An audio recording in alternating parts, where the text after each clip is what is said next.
absolutely love How to Train Your Dragon and every series that came after it because it shows how a chance encounter can change your world around you. While Hiccup's theory was correct that dragons can be trained, I wholeheartedly disagree with him that all dragons need to be trained. So here's the start of top 10 dragons I would never train. But yeah, we're definitely starting this off with the Whispering Death. Yeah, cause on God, I thought this was a fever dream from my childhood, but apparently not. Someone at DreamWorks really said, hey, let's traumatize some kids today. Because this thing is nothing but nightmare fuel. Like, bro, did you actually see the episode for these things? They're terrifying. I would look at you crazy as hell for trying to train one of these things. First of all, these things have shit vision. So they just open up and blast at anything they see. All jokes aside, how would one even ride this thing? These things whip all to hell while flying. And then on top of that, this creature is 90% spikes. And then these things hate light and are hyper aggressive to other dragons. This guy is a definite nope on my list, big dog. Well, folks, it's about that time. Top 10 dragons I would never train, part 2. Yeah, your boy definitely wouldn't be seeking out a Skaldron. These are the most annoying dragons out of the entirety of the series. You have a highly aggressive territorial dragon that spits boiling hot water mixed with poison. Then I would never train a water dragon. I swear the effort is just not worth it with these deadly creatures. Like, I'm not getting boiled alive for this thing. Like, Shellfire and Submarip are the only two dragon classes in title I won't diss. I mean, good lord, if Rough Nut and Tough Nut can train this thing, then I don't want it. I'm wholeheartedly convinced the only reason it listened to them was because they smelled like fish. Well, folks, it's about that time. Another top 10 dragons I would never train, part 3. Well, today we're talking about a flying death sentence, the Skrill. Why would I want a dragon that only appears during bad thunderstorms? Then on top of that, this thing wakes up hating everything. First of all, you need a pretty strong dragon to even approach this thing, let alone survive this.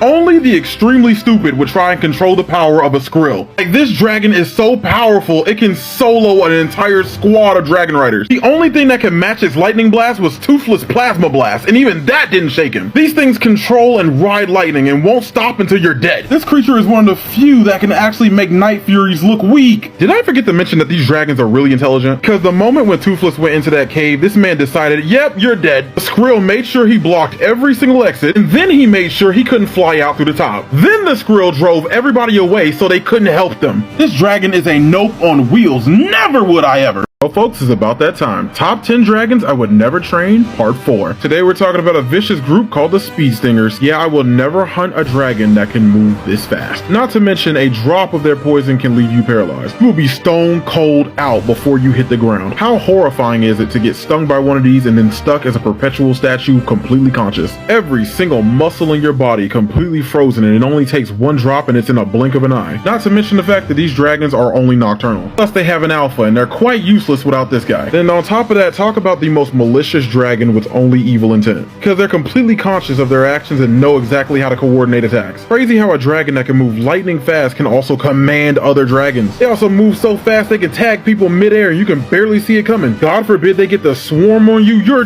done. Hell, this dragon was so dangerous they had to relocate it. Screw training it. The only option they had against these things was to separate them on an iceberg. This was their only option. Straight demons. Well, folks, it's about that time. Top 10 dragons I would never train. Yeah, you thought the Whispering Death was nightmare fuel? Well, let me introduce you to the Screaming one. Yeah, Screaming Death was an understatement because, nope. Yeah, no, this creature made nightmare fuel. I think the scariest part of this crazy thing is that it's that fast. Yep, no, I would surrender my buns here. I'm shitting myself. I mean, this thing is legit deadly. It can shoot spikes, and this thing got rapid fire on it while having the ability to disable dragons. Like, what in the boss battle? Like, quite honestly, if you were brave enough to approach something like this and really think you're gonna train it, I appreciate your funeral. The food will be good. Honestly, imagine going through a cave and then all you see is just teeth, and then out of nowhere, boop, boop, boop, boop, boop. Like, Hiccup is the greatest Viking ever because, good lord, this is a story in itself. Like, quite honestly, would you really want to wake up to this every morning? Well, folks, it's about that time. Top 10 dragons I would never train, part 6. Well, today we're talking about one of the most dangerous dragons in the entire show. Today we're discussing the Flightmare. Yeah, this angelic looking dragon is a total demon in disguise. Quite frankly, this was the dumbest thing I had ever seen in this show. She is flat stupid for challenging this thing. Well, if you didn't know, Flightmares have the innate ability to blind the shit out of you. They're also called the Flightmare because of the fact that they can paralyze you with fear and their mist breath. This dragon is so deadly it only appears every 10 years. When them lights are in the sky, they know it's time to die, so they would rather rather evacuate than fight that thing. But the main thing about this dragon is that it kind of sucks overall. Sure, it looks scary, but when you honestly think about it, it's trash. Its only abilities are making other dragons glow with its mist spit, or literally scaring the shit out of you. I mean, the blinding is very effective, but only like for a few seconds. And then on top of that, its mist breath, even if you get hit, you're only paralyzed for a few moments. Yeah, but in retrospect, it only needs a few moments to take you out, so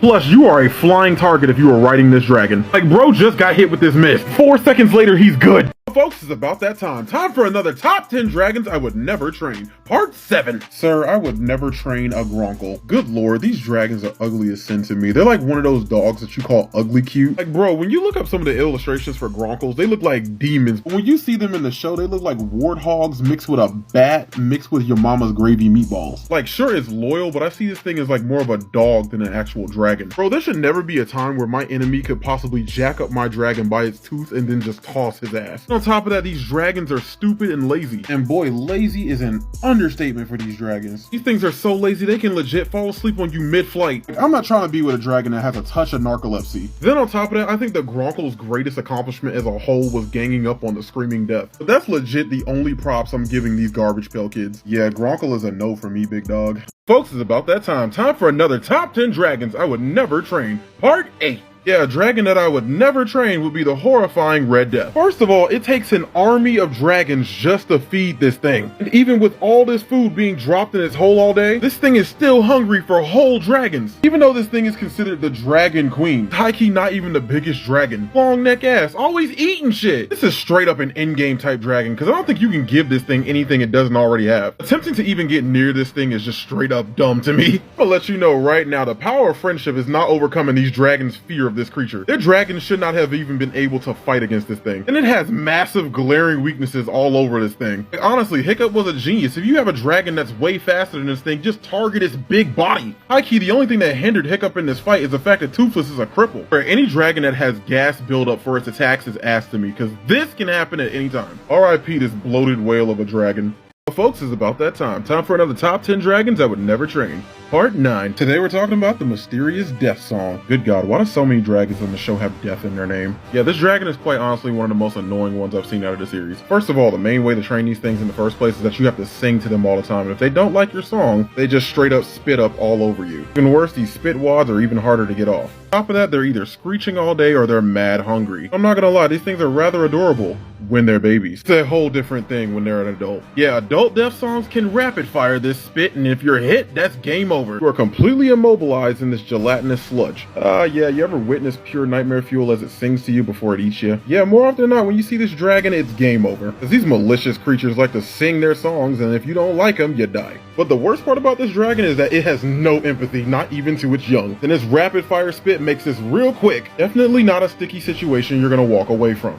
Well, folks, it's about that time. Time for another top 10 dragons I would never train. Part 10. Today we're talking about one of the deadliest and most elusive dragons out there, the Snow Wraith. Can you believe this ugly mug is in the Strike class? Yes, this snow beast is in the same class as Toothless. Yeah, they even come equipped with Plasma Blast. Yeah, one thing about even going up against them, that these things are tireless hunters and they won't stop until you're dead. Yeah, I would never want to train a dragon that gave Hiccup this much frustration. Then to even find these hoes, you have to go through an entire blizzard. While they have incredible digging skills and great senses, these guys are only viable in snowy areas because of their shit vision. Going through a tundra, probably freezing to death, is not worth getting a Strike class. That's all the way dead. Especially not for this snaggletooth field goal head ass dragon.